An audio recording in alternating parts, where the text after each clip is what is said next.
এরপর আসছে পশ্চিম বর্ধমান থেকে বরুণ দাস বাউল।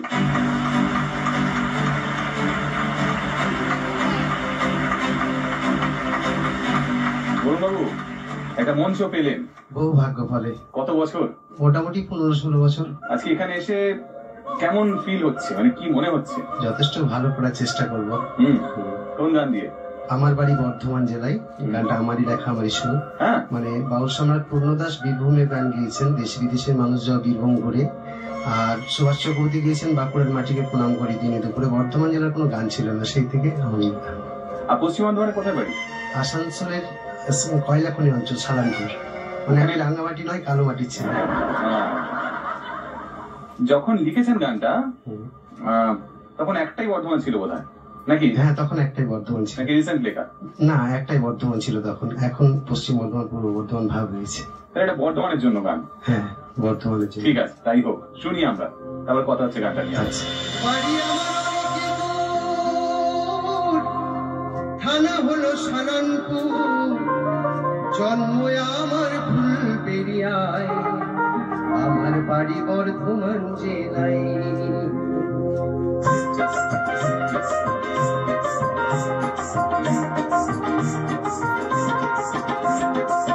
বাড়ি আমার অনেক দূরে, থানা হলো সালানপুর।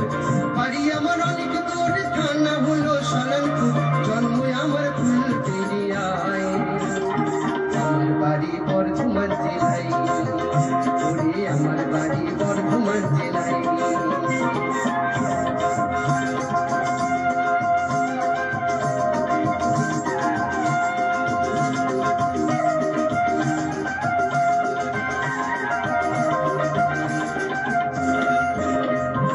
এই জেলাতে রেল ইঞ্জিন চিত্তরঞ্জনে, কয়লা খনি আছে দেখো রানীগঞ্জে। এই জেলাতে রেল ইঞ্জিন চিত্তরঞ্জনে, কয়লা খনি আছে দেখো রানীগঞ্জে। ইস্পাতের নগর দুর্গাপুরকে বলে গো সবাই, আমার বাড়ি বর্ধমান জেলায়, আমার বাড়ি বর্ধমান জেলায়।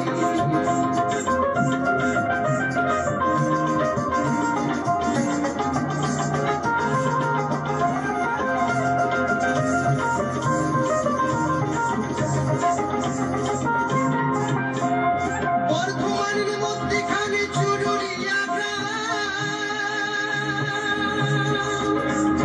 জন্মেছিলেন বিদ্রোহী কবি নজরুল ইসলাম।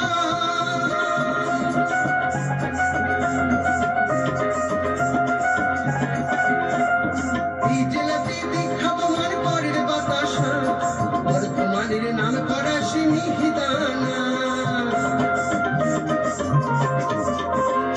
এই জেলাতে বিখ্যাত মানকরের বাতাসা, বর্ধমানের নাম করা সিমিহিদানা। আর সত্যিগড়ে এখনো সে ল্যাংচা পাওয়া যায়, আমার বাড়ি বর্ধমান জেলায়, আমার বাড়ি বর্ধমান জেলায়।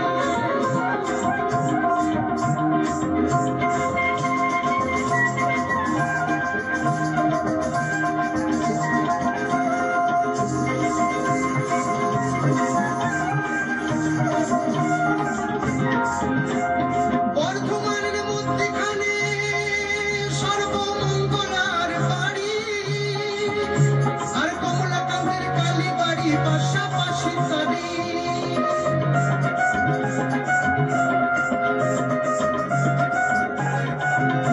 আছে নবাবহাটে 100 মাসের চন্দ্র জুড়েও বিরাজমান, এই জেলাতে কল্যাণেশ্বরী সবাই দেখে যান।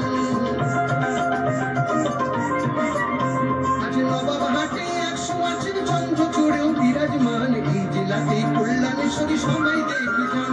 আছে মাথার উপর মুক্তাই চণ্ডী মায়ের সহায়, আমার বাড়ি বর্ধমান জেলায়, আমার বাড়ি বর্ধমান জেলায়।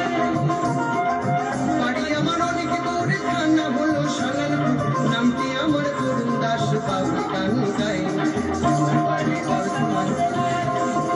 ওরে আমার বাড়ি বর্ধমান জেলায়, ওরে আমার বাড়ি বর্ধমান জেলায়, ওরে আমার বাড়ি বর্ধমান জেলায়।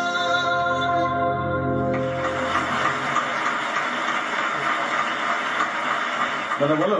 মানে এত সুন্দর ভাবে বর্ধমানকে ভালোবেসে আপনি এত খাবারের কথা মনে করে দিয়েছেন না? এটা মানে খুব সীতাভোগ, মিহিদানা, হ্যাঁ, কত কি খাবার দাবার, কীর্তন গানের বাতাসা। কি সুন্দর সুন্দর, খুব ভালো গেয়েছেন আপনি গানটা। এরপরে আরো নানা ধরনের গান শুনবো আপনার কাছে, কারণ আপনার গলা খুব সুরে রয়েছে এবং আশা করবো আরো অনেক গান। দাদা এই সঙ্গে সকলের গান শোনা কমপ্লিট হয়ে গেল, বাকিদের ডেকে নি, চলে এসো সবাই।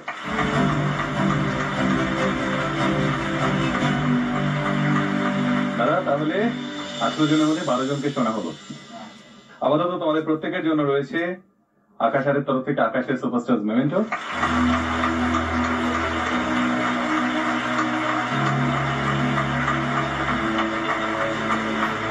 সবার জন্য রয়েছে এনজয় ফটো রিসিপ্টস নামকিনা তরফ থেকে গিফট হ্যাম্পার।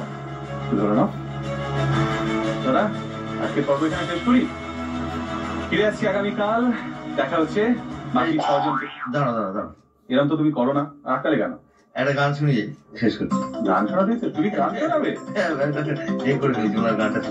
এই সৃষ্টিকে তো এইভাবে ফেলে দেওয়া যায় না। গান বানিয়েছে স্বপন বসু যখন এখানে বসে রয়েছে, একটু তো একসঙ্গে হতেই হবে। আমরাও গাইবো সবাই মিলে। চলো তাহলে এই গানে গানেই বিদায় নিচ্ছি, পরের দিন ফিরে আসছি, নতুন কিছু হবে আবারও। ভালো থাকবেন, গানে থাকবেন।